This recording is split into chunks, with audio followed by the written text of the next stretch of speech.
신앙 고백하시겠습니다. 나는 전능하신 아버지 하나님 천지의 창조주를 믿습니다. 나는 그의 유일하신 아들 우리 주 예수 그리스도를 믿습니다.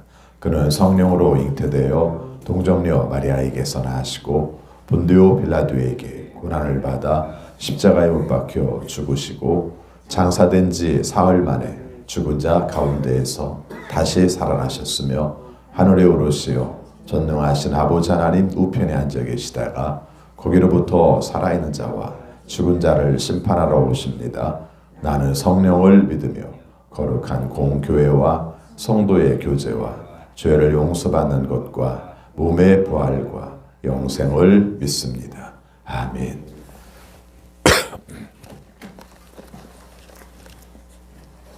찬송가 287장 부르시겠습니다.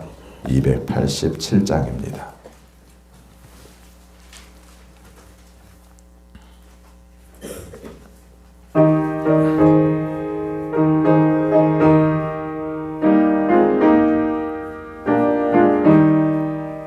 예수 앞에 나오면 죄사함 받으며 주의 품에 안기어 편히 쉬리라. 우리 주만 믿으면 모두 구원 얻으며 영생 복락 면류관 확실히 받겠네. 예수 앞에 나와서 은총을 받으며 마음의 기쁨 넘치어 감사하리라. 우리 주만 믿으면 모두 구원 얻으며 영생 복락 면류관 확실히 받겠네. 예수 앞에 설 때에 흰 옷을 입으며 맑고 빛난 내 집에 길이 살리라. 우리 주만 믿으면 모두 구원 얻으며 영생 복락 면류관 확실히 받겠네. 아멘. 하나님 말씀 예레미야 50장 11절입니다.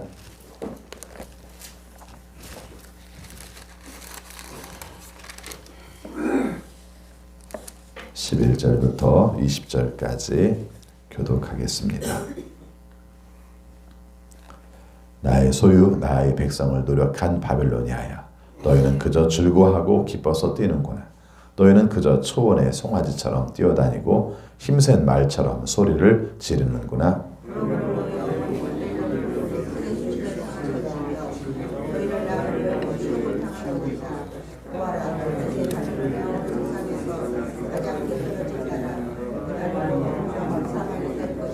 나 주의 분노 때문에 바벨론 도성은 아무도 살 수 없는 땅이 되고 온 나라가 황무지로 뒤바뀔 것이다. 그러면 그곳을 지나는 사람마다 그곳에 내린 모든 재앙을 보고 놀라며 조롱할 것이다.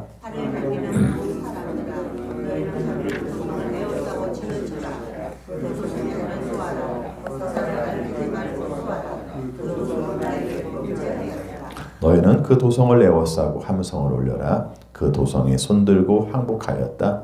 성벽을 받친 기둥벽들이 무너지고 성벽이 허물어졌다. 내가 원수를 갚는 것이니 너희는 그 도성에 복수하여라. 그 도성이 남에게 한 것과 똑같이 너희도 그 도성에 갚아 주어라.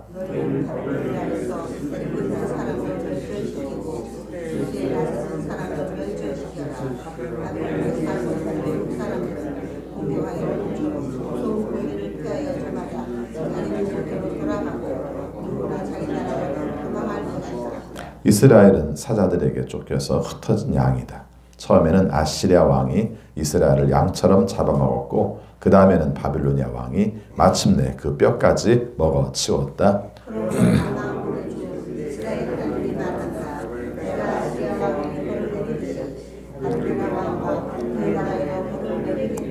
그러나 이스라엘은 내가 그의 초장으로 데려다 놓을 것이니 그들이 갈멜과 바산에서 풀을 뜯고 에브라임 산지와 길르앗에서 마음껏 먹을 것이다.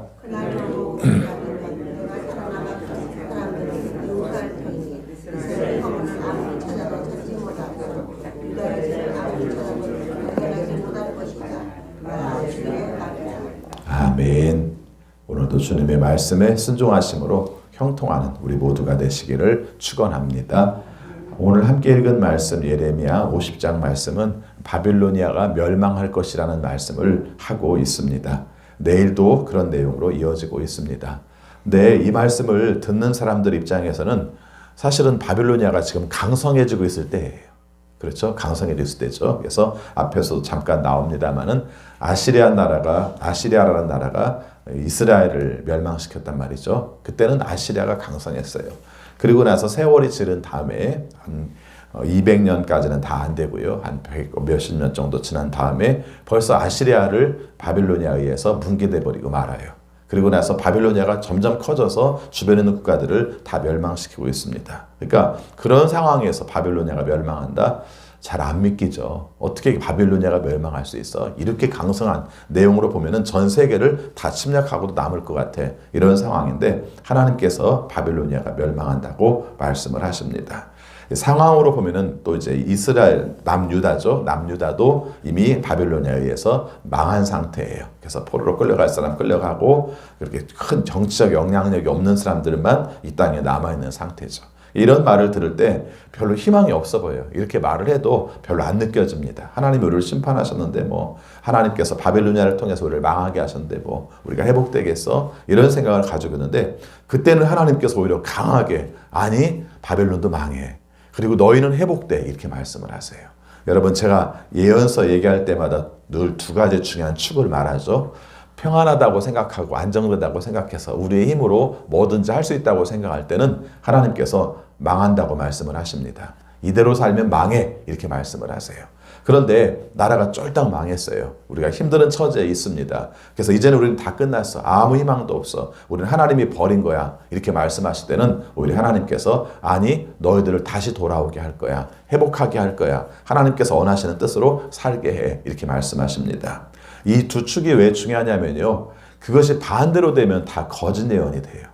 그렇죠? 평안하다, 평안하다 그렇게 말할 때 사람들이 이렇게 말할 때 잘못되는데도 잘 돼. 이런 거 있지 않습니까?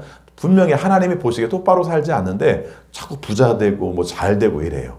이럴 때 그 봐라 하나님이 축복을 받아서 그래. 거짓 예언입니다. 그렇죠? 이런 내용들을 우리가 알고 있으면 우리의 삶 가운데서도 그런 모습들을 살필 수 있죠. 그렇다고 우리의 삶 가운데 주어지는 축복을 다 걱정거리만 삼지는 마시고요. 주신 것을 감사하되 그때마다 좀 똑바로 우리 자신을 쳐다볼 필요가 있죠. 경각심을 가지고 내가 이렇게 잘 되는 게 하나님이 원하시는 뜻대로 살아서 잘 되는 건가? 아니면 하나님께서 내버려 두심으로 잘못된 길로 가게 내버려 두시고 있는 건 아닌가? 이렇게 돌이켜보는 것이 바로 말씀의 의미입니다. 예언서는 그런 의미에서 굉장히 중요해요. 예언서는 다른 내용보다 그 부분을 굉장히 많이 강조합니다. 하나님의 뜻대로 살지 않은 가운데 복은 그건 복이 아니라 결국은 망하는 길로 가는 거야. 하나님께서 뜻대로 하나님이 원하시는 뜻대로 돌이키게 하신 사람들은 결국은 지금은 망한 것처럼 보일다 할지라도 다시 돌아오게 함으로 말미암아 하나님께서 회복하셔. 이게 예언서의 목적이에요. 다른 여러 가지 내용들이 있지만은 이게 핵심입니다. 그래서 오늘 말씀도 두 가지를 같이 얘기해요. 바벨론은 망하고 그 다음에 이스라엘은 회복된다. 이렇게 말씀을 합니다.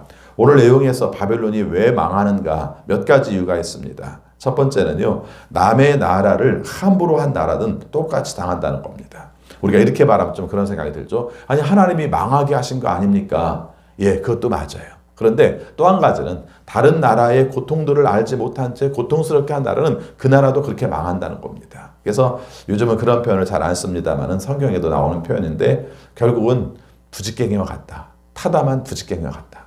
여러분 부직갱이 기억나시죠? 불 뗄 때 이렇게 쓰는 두드리는 것. 근데 그 나무로 돼 있단 말이죠. 점점 하다 보면 결국은 걔도 타요. 그래서 나중에 짧게 되면 어떻게 합니까? 집어넣어서 그냥 태워버립니다. 주변에 있는 나라들이 이스라엘을 괴롭히는데 그 내용들을 그렇게 본 것이죠.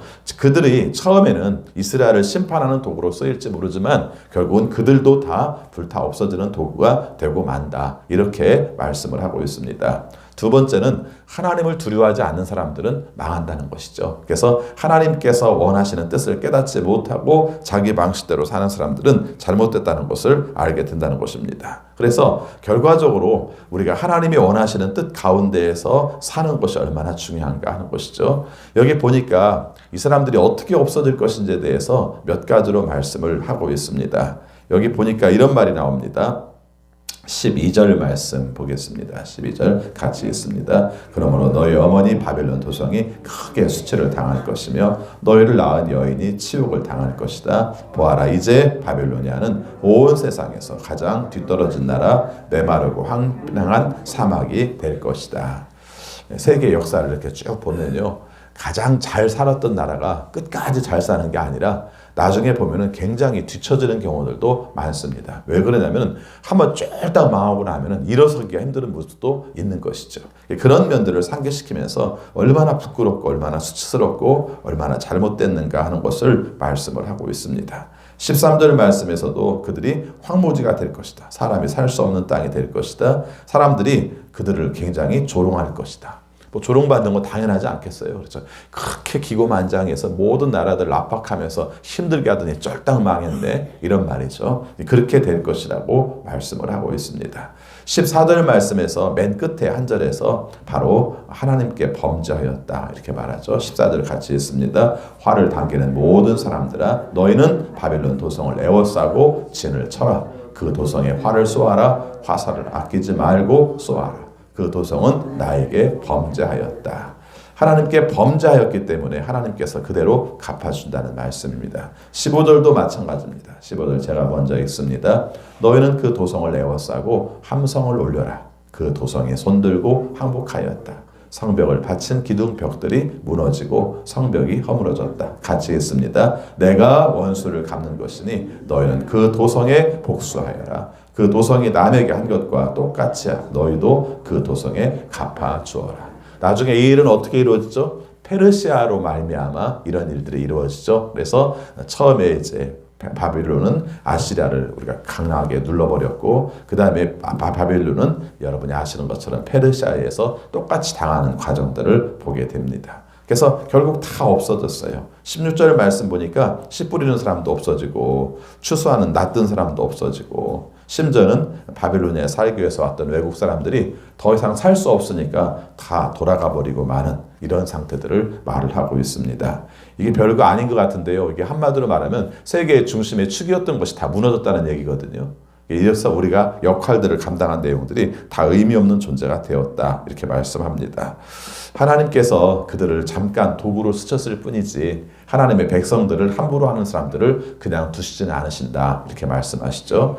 여러분 11절부터 16절까지 내용에 있어서 사실 제가 이 말씀 읽을 때마다 자주 이런 얘기를 하죠. 이게 지금 바벨론 사람들에게 하는 설교가 아니죠.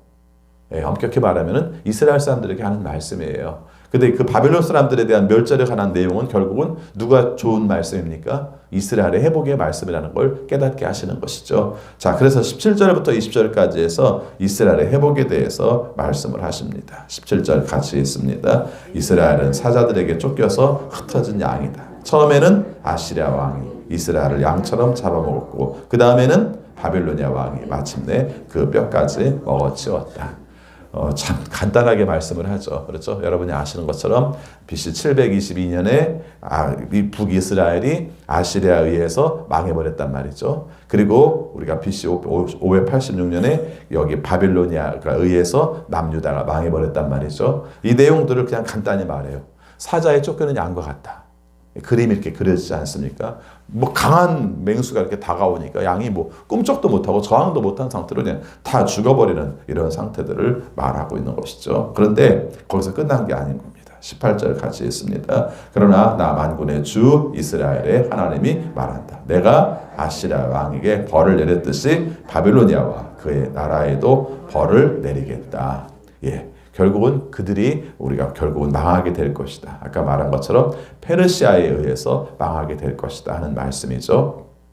그럼 어떻게 되는가? 이스라엘은 회복한다는 겁니다. 여기 보면 갈멜, 바산, 에브라임 산지, 길르앗 이런 내용들이 나올 때 비교적 그 땅 중에서도 좀 좋은 땅들이에요. 비옥한 땅들이고 넉넉함들을 표현하는 것이죠. 그래서 그 땅들을 차지하고 회복하게 될 것을 말씀을 하고 있습니다. 19절 같이 있습니다. 그러나 이스라엘은 내가 그 초장으로 데려다 놓을 것이니 그들이 갈멜과 바산에서 풀을 뜯고 에브라임 산지와 길르앗에서 마음껏 먹을 것이다. 아멘.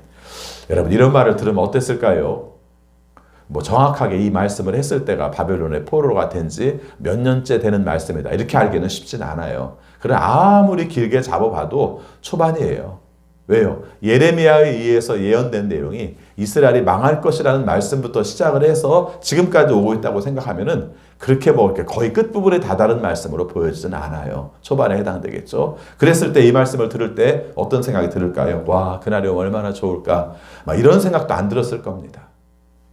그렇죠? 우리가 어떻게 그런 생각이 들죠. 제가 오늘 이 시간 말씀을 좀 그런 부분을 좀 생각을 해보고 싶어요.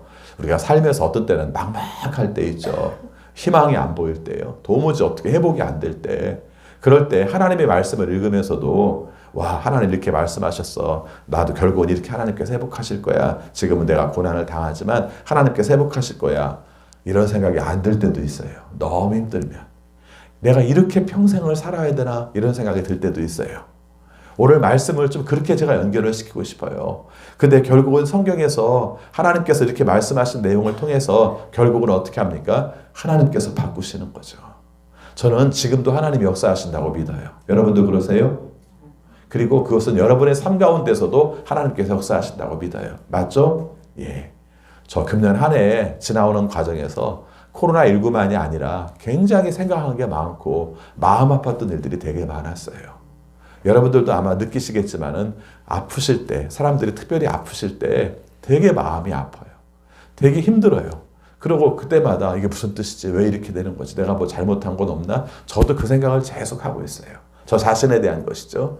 내가 뭘 잘못한 게 아닌가 이런 생각을 해요. 잘못한 것도 많겠죠. 그러나 또 한 가지 우리가 생각하는 것은 그 과정을 거치면서 하나하나 변화된 내용들을 말을 하죠. 그렇죠. 금년도 2월이나 3월의 모습과 금년의 10월의 모습을 바꿔보면은 굉장히 많이 바뀌어 있는 모습들을 느끼게 돼요. 그 사람이 도무지 받아들이지 못했던 일들을 지금은 받아들이면서 하나님이 원하시는 뜻대로 사는 것을 보게 돼요. 이것이 금년 한 해 동안만도 그런데 어떤 때는 더 길 경우도 있죠. 내가 힘들어서 애타게 소원하고 부르짖었던 내용들이 3년, 4년, 5년이 지나도 바뀌지 않아 있을 때 그것이 우리의 삶 속에서 되게 힘들고 어려워요. 그때마다 성경의 말씀은 시간이 지나면 하나님께서 함께 할 거야. 근데 그 시간이 누가 정한 거예요? 하나님이 정한 거라는 거죠. 그래서 좋기도 하고 어떤 때는 힘들기도 해요. 하나님이 정하신다는 것은 다른 외부의 영향에 의해서 안 바뀐다는 면에서는 희망적이에요. 그런데 한 가지 또 문제는 뭐가 문제입니까? 내가 생각할 때는 너무 길게 느껴지는데 하나님께서는 그게 적합하다고 말씀을 하신다는 거예요. 그렇죠? 이게 오늘 우리의 삶 가운데서 얼마나 힘든 내용인가 이렇게 말씀을 하는 것이죠. 여러분 오늘 말씀에서 그러나 결국은 하나님께서 함께 하신다. 이 19절 말씀에서 결국은 데려다 놓을 거야. 갈멜과 바산에서 풀을 뜯고 에브라임 산지와 길르앗에서 마음껏 먹게 할 거야. 하나님의 계획이라는 거예요. 그러니까 여기서 생각할 때 내 생각보다는 시간이 늦어지지만 그러나 하나 분명한 것은 하나님의 계획은 이랬다 저랬다 안 한다. 외부의 영향력에 의해서 바뀌는 게 아니다. 페르시아가 좀 늦게 나타나네. 그러니까 우리의 해박이 늦어져. 그런 게 없다는 겁니다. 그렇죠? 하나님의 계획과 하나님의 시간과 하나님의 속도에 의해서 그대로 이루어지고 있다는 것이죠. 여러분 세계 역사 돌아가는 걸 보면요. 사람들은 우연처럼 보일 때가 많다고 그래요. 우연처럼. 옛날에 다큐멘터리를 보다가 느낀 내용 중에 하나가 다큐멘터리라서 뭐 정확한지는 모르겠습니다만은 5.16 당시에 박정희 대통령이 그 일에 대해서 고민했던 내용들을 다큐멘터리로 이렇게 한 내용이 있었습니다. 뭐 할 것인가 안 할 것인가를 고민한 게 아니라 일을 다 저질러 놓고 서울 한강대교를 건너가야 되는 과정 속에서 막 고민을 하고 갈등했다는 것이죠. 사람이 그래요. 그렇죠? 일을 하겠다고 해놓고서도 어느 순간에 있어 이러다 나 죽는 거 아니야? 그렇죠. 군사정변이니까 잘못하면은 자기가 죽을 수 있는 거잖아요. 이런 고민들을 하는 거죠. 그래서 나 안 해버릴래. 그러면은 그것이 일이 끝나버리는 거죠. 그거 죽는 거죠. 여러분 그런 거 많아요. 역사 속에서 더군다나 세계에 돌아가는 정황 속에서 볼 때 뭐가 하나 세워지고 뭐가 하나 망하는 것이 굉장히 큰 내용에 의해서 움직이는 것 같지만 사실은 의외로 이런 부분들이 많다는 거죠. 그럼 우리는 뭐 어떻게 합니까? 역사는 우연에 의해서 움직여. 이렇게 생각을 해요. 근데 그런가요? 아니요. 하나님의 계획 가운데서 사람이 그렇게 자기가 생각지도 못했던 일들을 하고 있는 거지. 하나님의 계획은 조금도 변함없이 1.1획도 달라지지 않고 하나님의 계획대로 이루어진다는 거예요. 현재 우리가 겪는 고난, 또 우리의 삶 속에 겪는 고통, 그리고 내가 이해할 수 없는 환난, 이런 문제 앞에서도 하나님의 계획은 분명히 있고 하나님이 원하시는 뜻대로 우리는 가고 있는 것이고 하나님께서 원하시는 대로 우리는 회복된다 하는 믿음을 가지시길 바랍니다. 이게 오늘 말씀을 통해서 우리에게 주시는 거예요. 하나님께서 우리를 어떻게 회복하시는가? 20절 말씀은 감격스러워요. 우리 같이 읽겠습니다. 그날이 오고 그때가 되면 내가 살아남게 한 사람들을 용서할 터이니 이스라엘의 허물을 아무리 찾아도 찾지 못하고 유다의 죄를 아무리 찾아도 발견하지 못할 것이다. 나 주의 말이다. 아멘. 이런 연상을 한번 해보시기 바랍니다. 우리 어르신들 그런 경험들 많으셨을 텐데 옛날에는 애 혼내면 동네가 다 알잖아요. 그렇죠? 애 하나 혼내면 동네가 다 알잖아요. 그러면 이렇게 사람들도 좀 눈치껏 모르는 척도 하고 지나가면 좋은데 애를 막 혼냈습니다. 막 뭐 때문에 혼냈는지 막 소리가 다 들리잖아요. 다 들려가지고 혼냈습니다. 그리고 혼내고 또 매도하고 그리고 나서 다 이제 다 용서도 하고 그랬어요. 그러면 그 부모와 자녀 관계 속에서는 어떻습니까? 이미 다 혼났고 그 다음에 이미 용서가 다 이루어진 거예요. 그렇죠? 여러분들 표정이 용서를 안 할 표정들이신데 다 용서를 한 거예요 이미. 근데 옆집에 입산 아줌마가 그 아이를 보면서 뭐라고 합니다. 그렇죠? 너 그랬다며. 너 그래가지고 혼냈다며. 아이고 너 그 당하는 거 보니까 내가 속이 다 시원하더라. 이렇게 말을 합니다. 그럼 엄마가 덩달아서 그래 나도 속이 시원해서 그러겠습니까? 이 옆은 내가 무슨 소리를 이렇게 나가죠. 무슨 말인지 이해하시겠습니까? 오늘 말씀이 그런 뜻이에요. 분명히 엄마가 혼냈지만 그 아들이 잘못한 것을 혼냈지만 야단을 쳤지만 동네 시끄럽게까지 하면서 혼냈지만 이미 다 용서하고 한 마당 속에서는 그 다른 사람들의 이야기에 편들입니까? 아니요 절대. 내 아들 그런 아들 아니야. 내 아들은 이미 다 거기서 손 벗었어. 이미 다 손 씻었어. 그런 역할을 하지 않아. 우리 아이는 얼마나 착한지 몰라. 제가 오늘 말씀드리고 싶은 내용이 하나님이 우리 편을 들어주는 내용입니다. 이해되시죠? 예, 여러분의 삶 가운데서 잘못한 것도 있어요. 잘못한 것도 있어요. 그러나 분명한 것은 하나님께서 그 문제에 대해서 용서하셨으면, 징계하시고 용서하셨으면 죄 없다고 하십니다. 여러분, 이게 우리가 하나님을 사랑하는 이유고 하나님이 우리를 사랑하신 이유예요. 어떤 상황 가운데서도 하나님께서 말씀하시죠. 유다의 죄를 아무리 찾아도 발견하지 못할 것이다. 최종적인 목적은 이거예요. 하나님께서 징계하게 하시고 하나님께서 원하시는 모습으로 돌이키셔서 그 다음에는 어떤 존재로 만들어요? 죄 없다고 할 수 있는 존재로 만드시겠다. 이게 하나님께서 원하시는 모습입니다. 신앙은 결국은 성품과 인격으로 연결이 돼요. 그렇죠? 하나님이 원하시는 성품과 인격으로 되는 거예요. 뭘 되게 많이 하고 이것도 중요하지만 결국은 그게 가는 거예요. 그래서 우리의 삶 속에 겪는 시련과 고난, 뭐 때문에 그래? 생각은 하세요. 그러나 거기에 너무 매이지는 마세요. 그리고 내가 돌이키고 깨우치기 위해서는 필요할지 몰라요. 근데 거기에 매여 살면 안 돼요. 하나님께서 우리를 해방시키셨으면 해방시키신 것으로 말미암아 또 하나님이 원하시는 죄 없는 모습으로 살아가는 게 합당한 것이죠. 오늘 말씀 늘 기억하시면서 하나님께서 우리를 치유하시고 하나님께서 회복하시는 믿음으로 승리하는 우리 모두가 되시기를 바라겠습니다. 기도하겠습니다. 주님 사랑합니다. 저희들을 사랑하셔서 하나님의 뜻대로 살게 하여 주시고 우리가 겪는 고난 가운데서도 그 의미와 우리를 고통스럽게 한 사람들을 보복하시겠다는 말씀을 함께 살폈습니다. 보복이 하나님께 달려있음을 저희들이 알았습니다. 하나님께서 이스라엘 사람들을 잠시 고난을 겪게 하셨지만 결국은 해방시킬 것이라고 말씀하셨습니다. 심지어는 그들이 죄로 말미암아 징계를 받았지만 하나님께서 죄 없는 존재로 세워주시고 남은 사람들을 완벽하게 용서하실 것이라고 말씀하셨습니다. 우리의 삶 속에 겪는 모든 문제들을 바라보며 하나님이 원하시는 모습으로 서기 원할 때마다 바로 서고 바로 하나님의 뜻을 따를 수 있는 우리 모두가 되게 하여 주옵소서. 코로나19로 말미암아 겪는 어려움들을 우리가 가지고 있습니다. 하나님께서 친히 도와주셔서 우리가 주님의 능력 가운데서 일상을 회복할 수 있도록 인도하여 주옵소서. 그러나 고난의 때에 주시는 하나님의 뜻도 발견할 수 있어서 다시는 뒷걸음치는 일 없이 하나님이 원하시는 모습으로 온전하게 나아갈 수 있는 우리 모두가 되게 하여 주옵소서. 코로나 백신이 개발되게 하여 주시고 또 치료제가 개발되게 하여 주시고 의료진과 방역진을 통해서 코로나19 저지하는 일들이 주님의 뜻 가운데 이루어지게 하여 주옵소서. 우리 성도들 중에 자영업을 하는 식구들과 또 일용노동을 하는 식구들이 경제적인 어려움들을 겪고 있습니다. 또 그 외에도 코로나19의 장기화로 말미암아 경제적 타격들이 큼을 주 앞에 고백합니다. 주님께서 친히 도와주시고 또 하나님께서 회복하시는 능력으로 이 시간들을 잘 감당해낼 수 있도록 인도하여 주옵소서. 우리 선교사님들 기억하여 주옵소서. 힘든 시간들이지만 그 과정을 통해서 하나님의 섭리를 발견하게 하시고 하나님의 도우심을 깨달을 수 있는 우리 선교사님들이 되게 하여 주옵소서. 질병 중에 있는 식구들을 기억하여 주옵소서. 낙심하지 말고 하나님께서 건강을 주실 줄을 믿고 회복함 가운데에서 하나님의 능력을 찬양할 수 있는 우리 모든 환우들이 될 수 있도록 인도하여 주옵소서.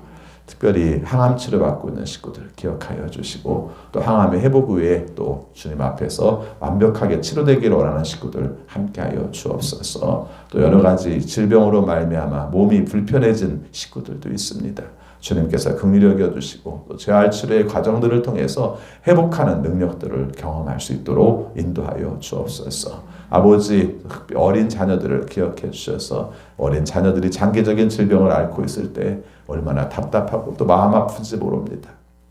기억하여 주셔서 주님의 뜻 가운데서 면역력 좋아지게 하시고 또 체질이 개선되게 하시고 주님이 원하시는 모습대로 건강하게 회복할 수 있도록 인도하여 주옵소서. 장애를 가지고 있는 자녀들에게도 함께 하셔서 하나님의 은혜와 능력으로 일어서며 늘 주 앞에 감사하며 하나님께 영광 돌릴 수 있도록 보살펴 주옵소서. 주 뜻대로 살기 원합니다. 오늘 하루의 삶도 주님께 의지하며 주님이 원하시는 모습으로 살기 원합니다.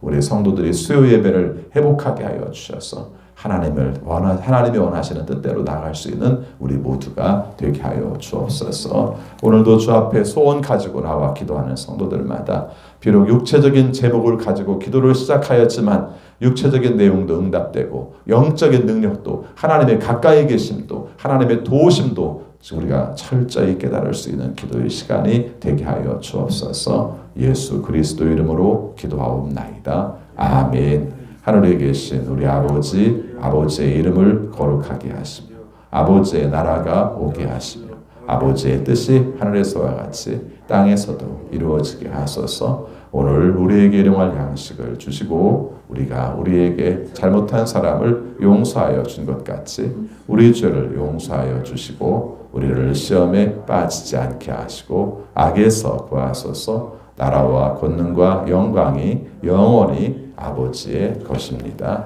아멘. 계속 기도하시겠습니다.